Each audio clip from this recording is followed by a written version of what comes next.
So hello again, and thank you so much for joining this Nagoya University G30 Graduate School Admissions webinar.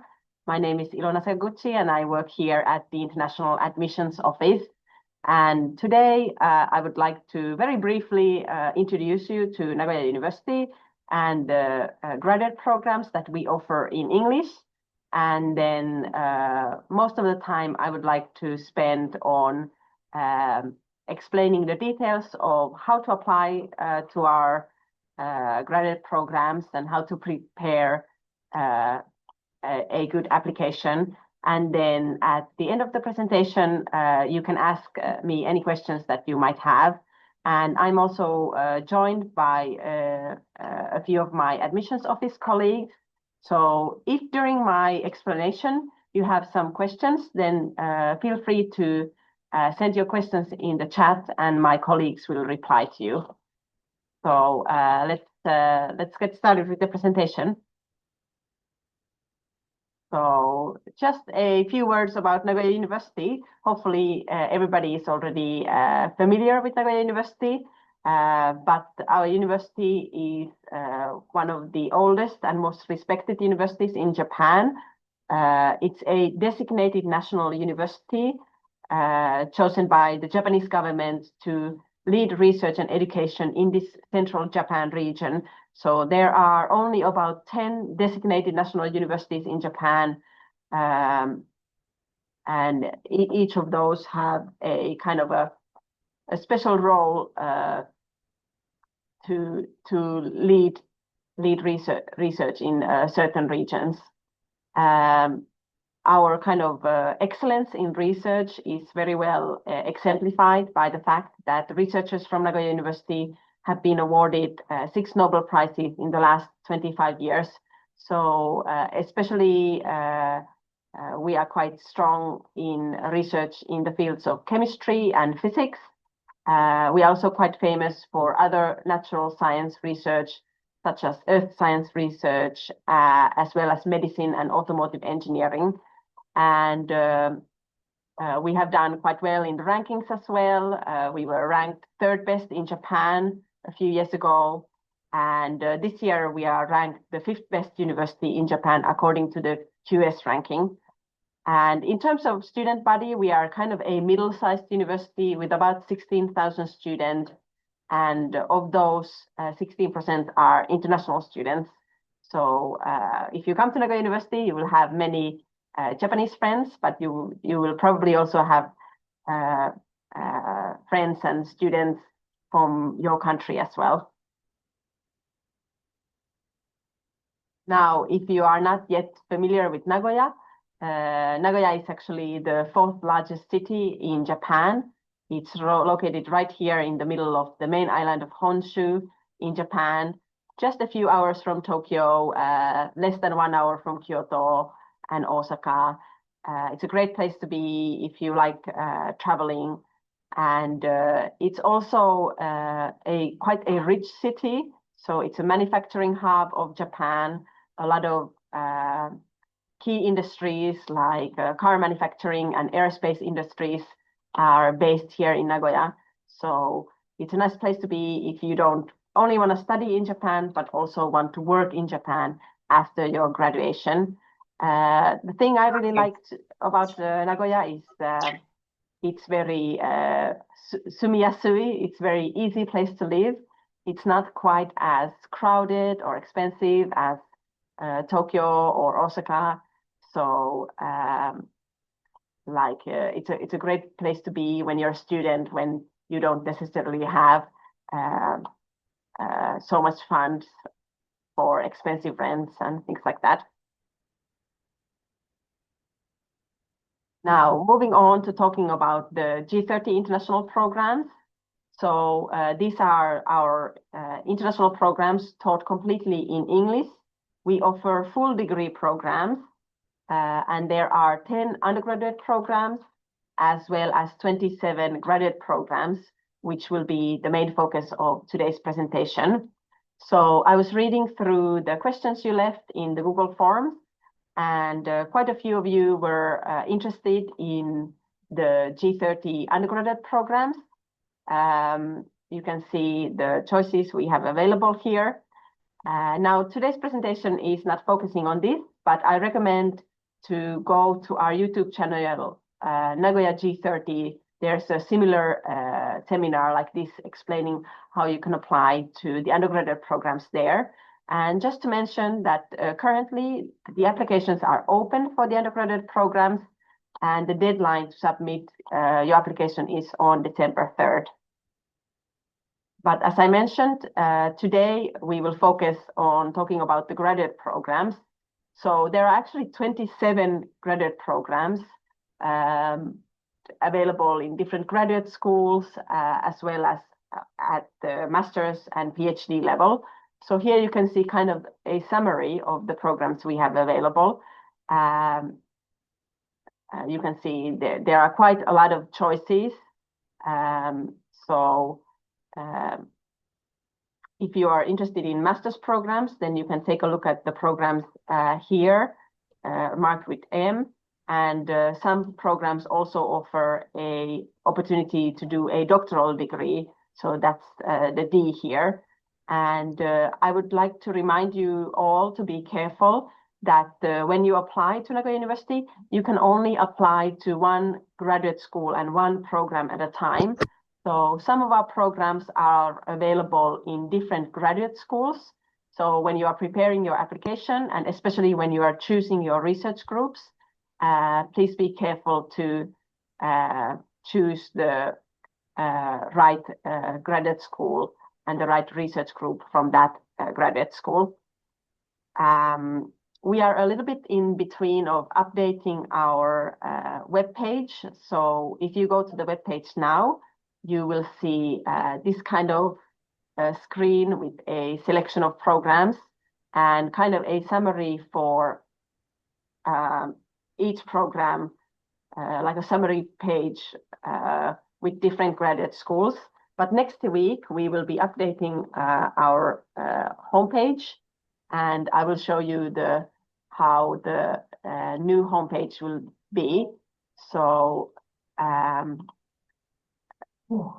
from next week, you will see this kind of page where each individual graduate program will have their own page. So I recommend you visit our homepage, admissions homepage again next week to get more information about each graduate program. So we are adding a lot more detail about the research opportunities as well as kind of the student experience very soon to our website. So just to give you an idea, it will look like this. So you will have the program overview, as well as description of the program, a link to the graduate school website, a list of research topics here. So if there's something specific you are interested in researching, then you can easily find, maybe it's on the list. There will be a list of available research groups. This will be a very important tool for you. I will talk about it in a few slides. And of course, there are instructions on how to apply, as well as a student kind of research voice from a past student, an alumni, explaining how their research experience was at Nagoya University. And then at the end of each program page, you can also find the contact information of the Student Affairs Division at each graduate school. So look forward to this updated homepage next week.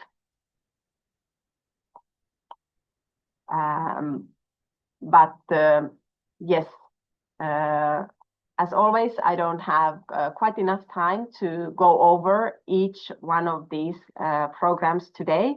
So again, I recommend you visit our homepage either today or next week when it's updated to get kind of a more detailed view of that specific program.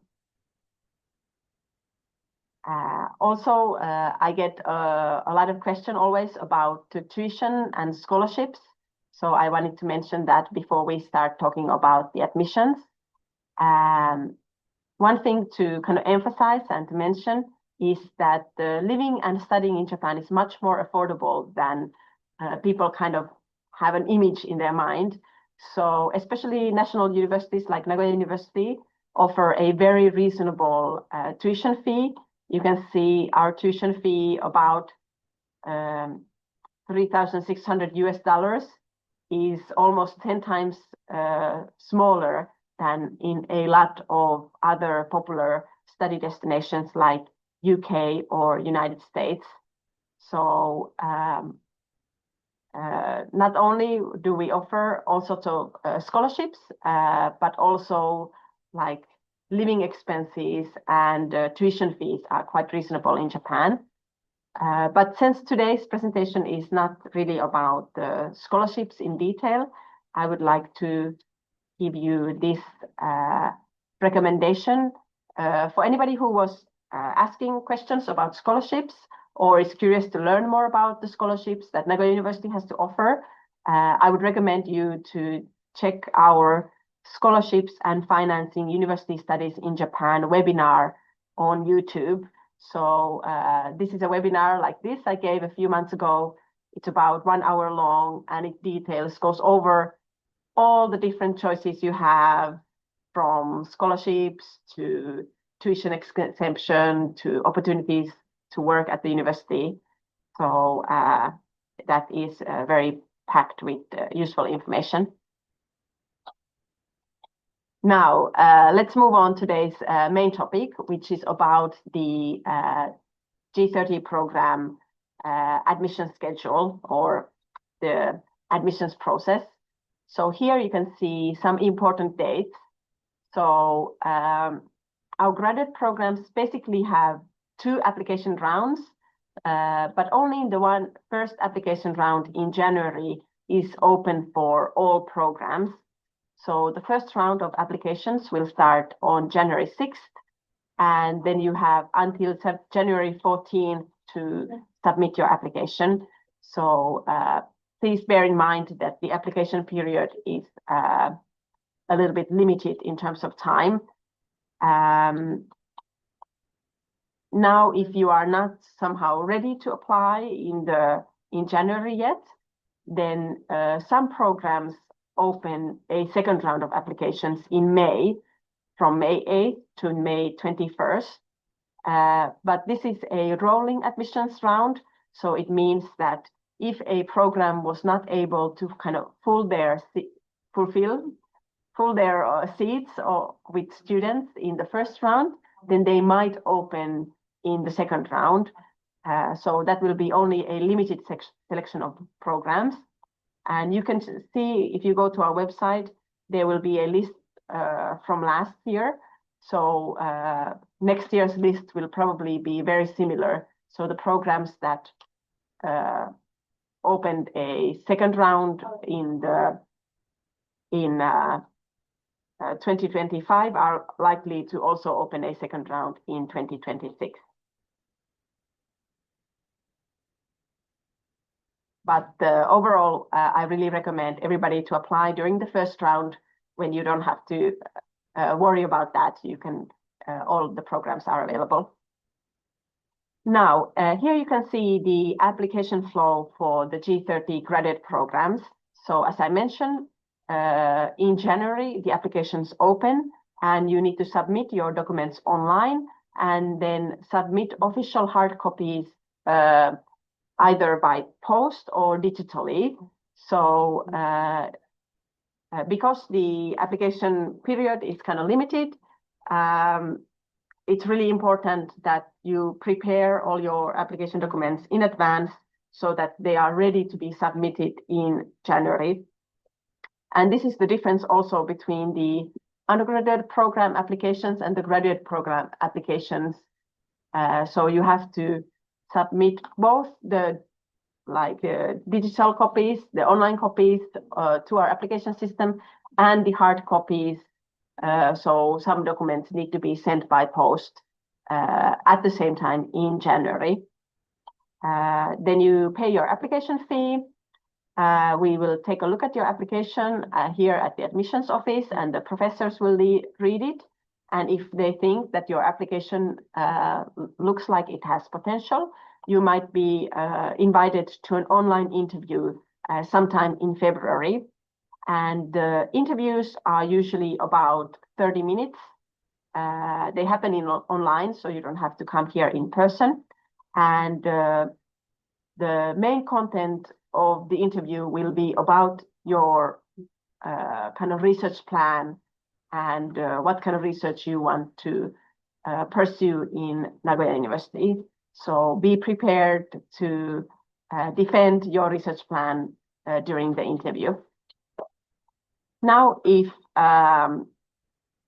the professors like your plan and you are offered a seat at Nagoya University, then you will receive your admissions offer in March. And this is also when you have to pay the registration fee. So, and then the classes start in October. So Nagoya University follows kind of the international academic calendar. So some universities in Japan start in April, but Nagoya University, all international programs start their studies in October. So this is the basic flow. Of course, the flow for the applications for the second round will be a bit different, but it will follow a kind of a similar pattern, and the details are in the application guidelines. So now let's go through step by step what you need to do to prepare your application. So first of all, you have to kind of choose your major and choose your research group. So as I mentioned, you can go to the admissions page and read more about each graduate program and kind of determine which research group is the right fit for you. So I will again show you how you can find this information on the website. So so there are two ways to find the research group. So you can go to the academic section here, and there is a section graduate research group. So you can click that. It works.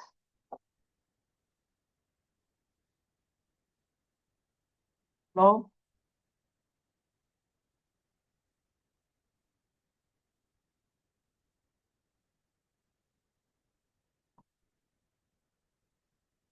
So I think a little bit my internet is slow, but that's okay. So you can find the graduate research groups here. It's a list that looks like this. So it will be graduate school by graduate school, all the research groups that we have available. Oh, there it is. Yes, great. So here you can look at which graduate school you'd be interested to enter, and then if you click here, you can find again the keywords of the research, and then each program has this kind of laboratory list with the names and contact information of the supervising professor. So let me just, yes. So here you can see the graduate school, which kind of research they are doing, and you can click there to find the contact information. Now, if the professor's contact information is not on this list, which it is not at all graduate schools, then you can contact the graduate school separately to ask for the contact information. So that is one way of finding out the research groups. Another way is it will be on the renewed graduate school website starting from next year, right here. Great. Is it working?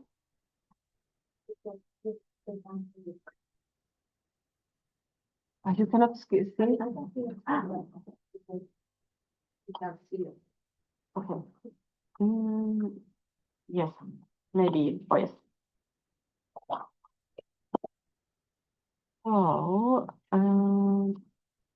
yes, thank you. Somebody gave a comment that they couldn't see the screen properly. So I will try to share again.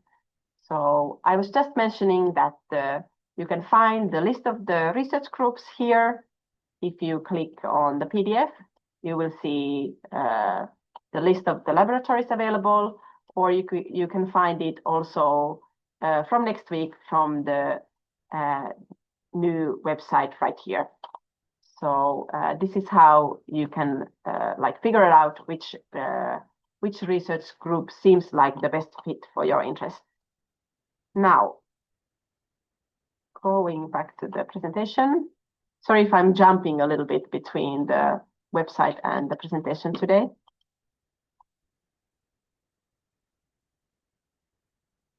Seems like it's not going to the presentation. Oh, it's a bit slow. Okay, great. Okay, thank you, Sato-san. Yes. So again, I would like to emphasize that you can only apply to one program or graduate school at a time. So if you find like several interesting research groups from different graduate schools in this page, then unfortunately you cannot apply to several groups at the same time. You will have to choose your intended supervisors within one graduate school and one program. And this is especially important for automotive engineering program applicants. So automotive engineering programs have two majors. There is mechanical engineering and electrical, electronic, and information engineering.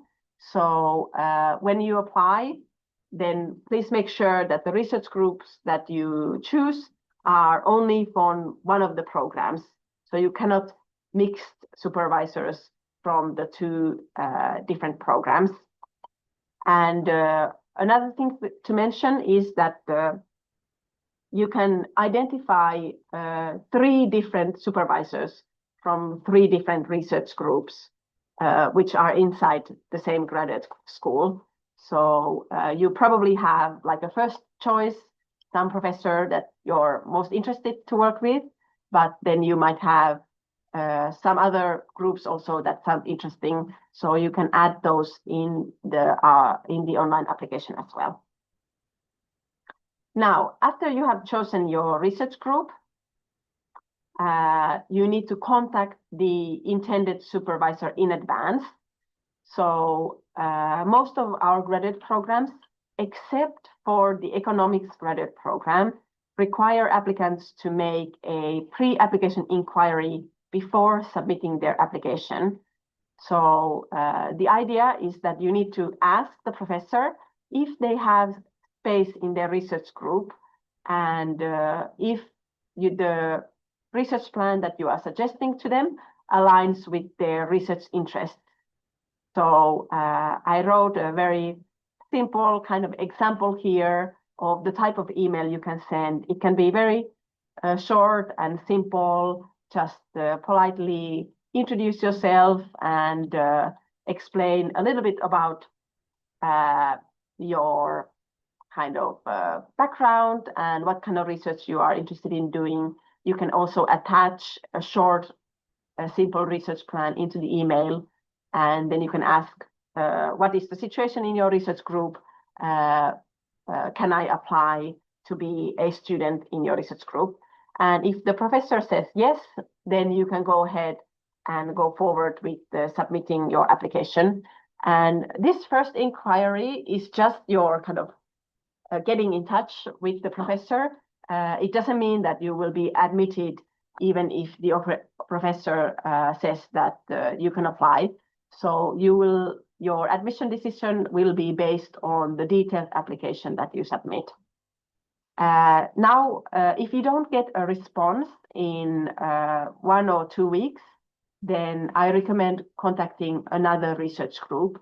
So it's better to start this process well in advance. So even though the applications open in January, then anybody participating in this seminar, I would recommend you to already start contacting the research groups that you might be interested in, because it might take some time to get the reply, because professors are, of course, quite busy.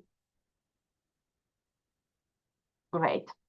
So just to recap, the economics graduate program, there is no need to contact the professor in advance. They will make their decision just based on your application. And also, most of the contact information are found in the faculty research group list, which I just showed you. And if you cannot find the contact information there, then please contact the graduate school, like student affairs division directly. So that contact information is also on our website. Great. So after that, you can start preparing your application documents. So this is kind of a handy checklist that we have in the application guidelines. For each program, there is an application guideline on the website. Maybe I show you where it is, so you can figure it out. So again,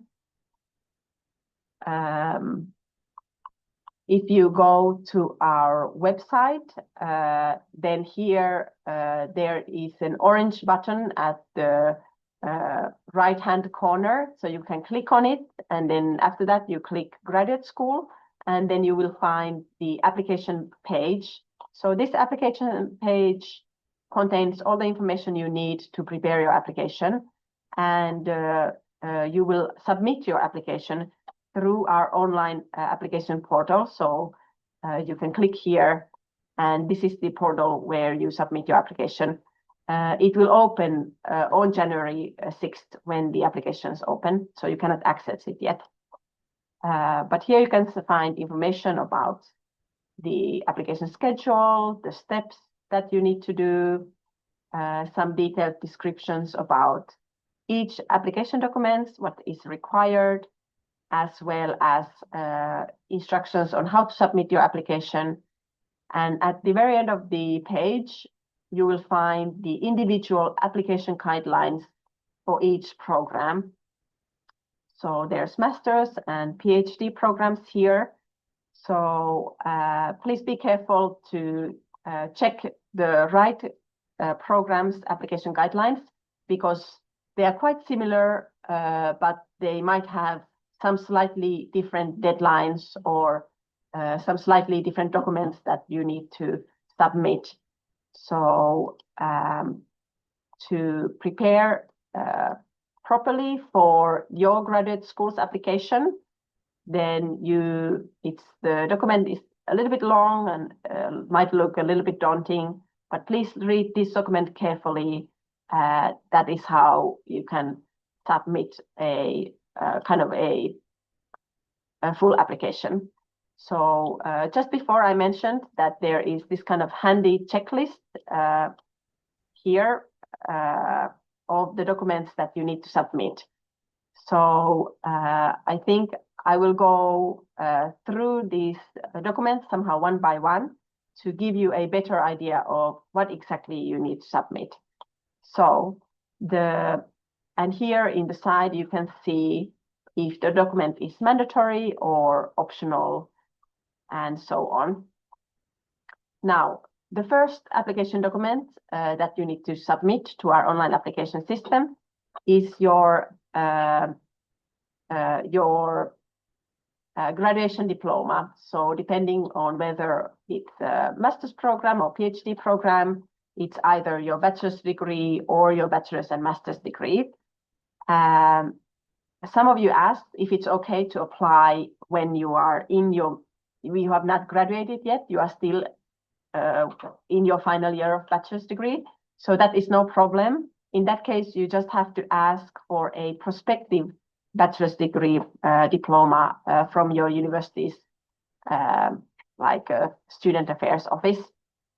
So here also in this checklist, you can see what you need to submit. So you will need to submit a PDF to the online application system, and then an official hard copy, so we can verify that your graduation diploma is like official or real. You actually graduated from that university. So you can do this by post. And if you do this by post, then it is important that your any of your hard copy documents contain your university stamp or signature, and that it is written in English. So if it's written in any other language, then you need to submit an official translation, which is also signed and stamped. So you can submit it by post. I will give you some details about how to do it properly in a few slides, or you can submit it digitally via parchment. So starting from next year, 2026, Nagoya University has started to accept some digital like academic certificates. So again, I will explain about these two submission methods in a few slides. Now, I hope this is not confusing, but the application deadline to submit your like digital copies of your application will be January 14th. So that is the deadline to submit that I just showed you. But since a lot of times maybe it takes some time for the documents sent by post to reach us, then the deadline to submit the hard copies, the official copies, is set a bit later. So in this case, for the first round, it is January 30th. Now, please be advised that the dates might vary a little bit depending on the graduate school.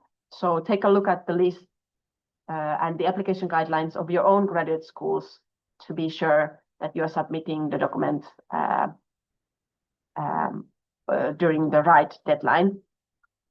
Now, of course, you can also just submit all documents before the January 14th deadline, and that is actually what I would recommend for you to do.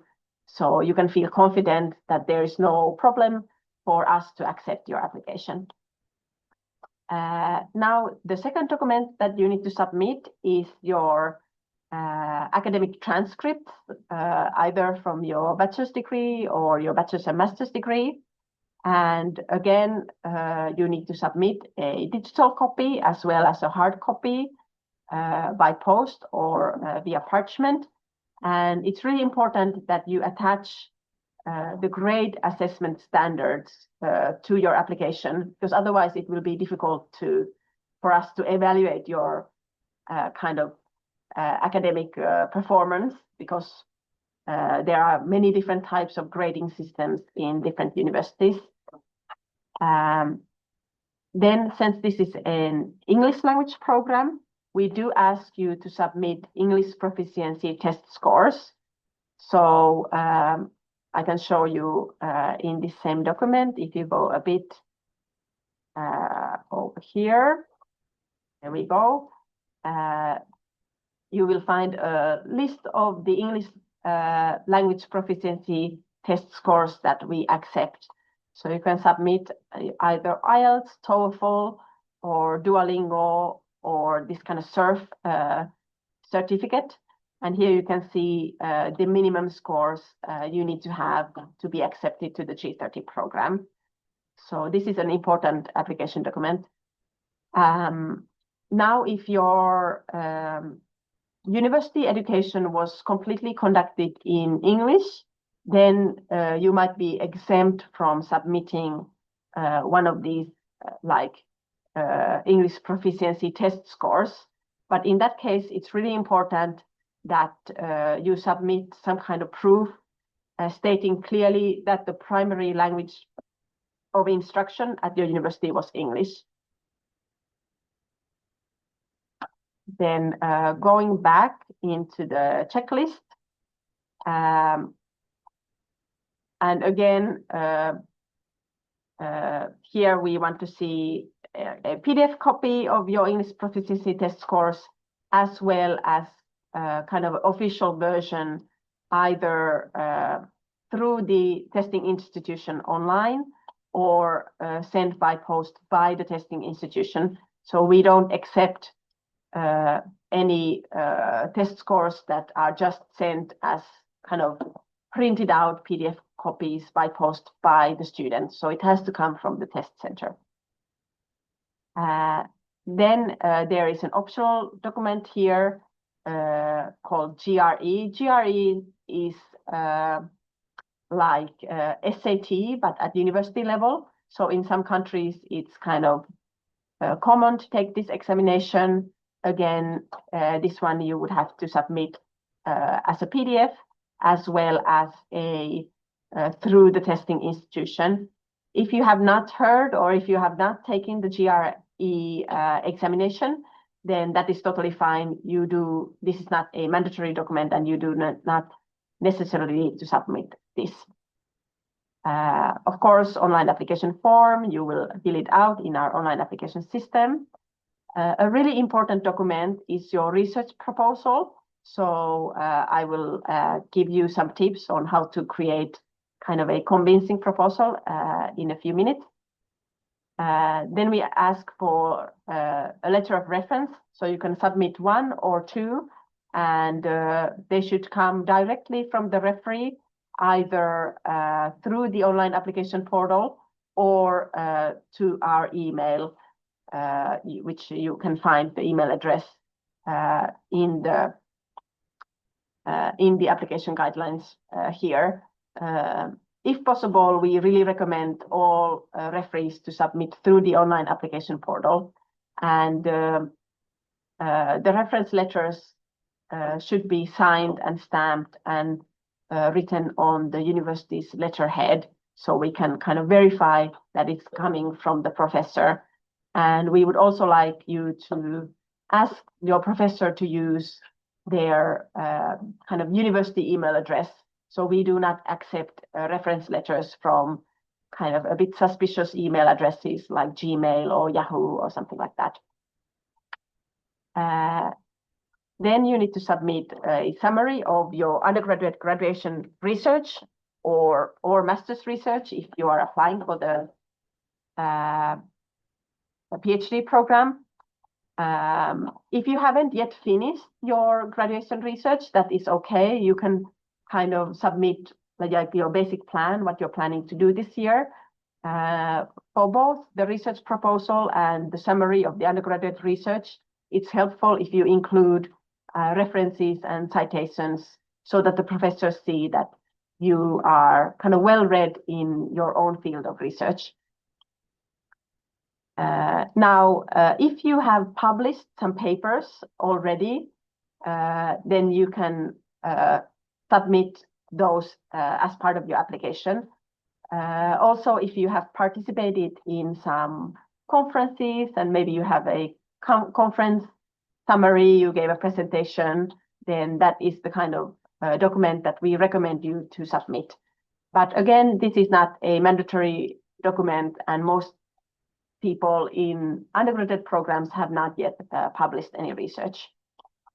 Then documents showing other strengths. So if there are any other kind of program-related activities you have done, then you can add those to kind of boost your application.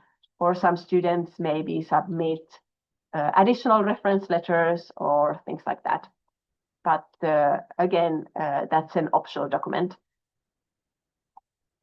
Yes. So yes, then there are some just basic documents, your copy of your ID.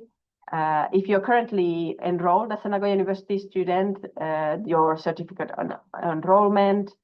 If you are a mixed student, so you have been awarded the mixed scholarship by the embassy of your country, the embassy of Japan of your country, then please submit the mixed scholarship certificate. So if you submit this document as part of your application, first of all, it will boost your application a lot. A lot of the graduate schools and professors want to accept mixed students. And also, if you submit this, then you will be exempt from paying the application fee. So very important document if you have already been awarded mixed scholarship. I received some questions about the mixed scholarship. So Nagoya University offers like mixed university recommended mixed scholarships each year, but there are only a few available each year, and they rotate between graduate school to graduate school. So whether the scholarship will be available in the graduate school you want to apply depends on the year. So if you are curious to ask about that, then we recommend you to contact the graduate school for more details on that. So yes, that is basically the application document that you need to submit. Let's look at the next step in your application. So once you have kind of made sure that you have all the necessary documents that you need to submit, then it's a good time to start thinking about your research plan. So this is basically, I would say, the most important application document that you will submit, and it will determine if the professor would like to accept you in their research group. So I'm sorry that the slide is a bit wordy, but let me go through step by step. So obviously, a good research proposal clearly states specific research goals and provides a clear outline on how you plan to achieve this, the goals. So when I applied to Nagoya University, I included a Gantt chart, so you can Google this if you're curious. It's kind of a step-by-step chart where you can write like what steps you are planning to take to kind of do your research during the 2 or 3 years at the university. What is really important, obviously, is to match the research plan that you are writing with the research of the professor. So I would recommend all of you to read the research published by the professor whose research group you are planning to join, and maybe include that in your citations, and make sure that all the methodology and like the field work and things like that are things that can be done in the research group that you are applying to. So that is really important. That is the most common kind of complaint that we get from the professors after the graduate applications, that, oh, we get many good applicants, or this student seemed like it's potential student, but the research plan didn't really match what I want to do in my research group, so I cannot accept that student. So be careful of matching your research to the research group. A suitable length is about 2 A4 pages, so it doesn't have to be any longer than that. And as mentioned, citations and reference lists are really important. Please note also that our university uses a plagiarism and an AI writing detection software. So we scan all of your research plans, and if your research plan gets kind of flagged as having a high AI writing percentage, then it will be probably evaluated less favorably than other students' research plan. So I think a lot of you might first write your research plan in your native language and then run it through an AI translator into English. So I would advise against that. because your text will get a high AI writing percentage in that case.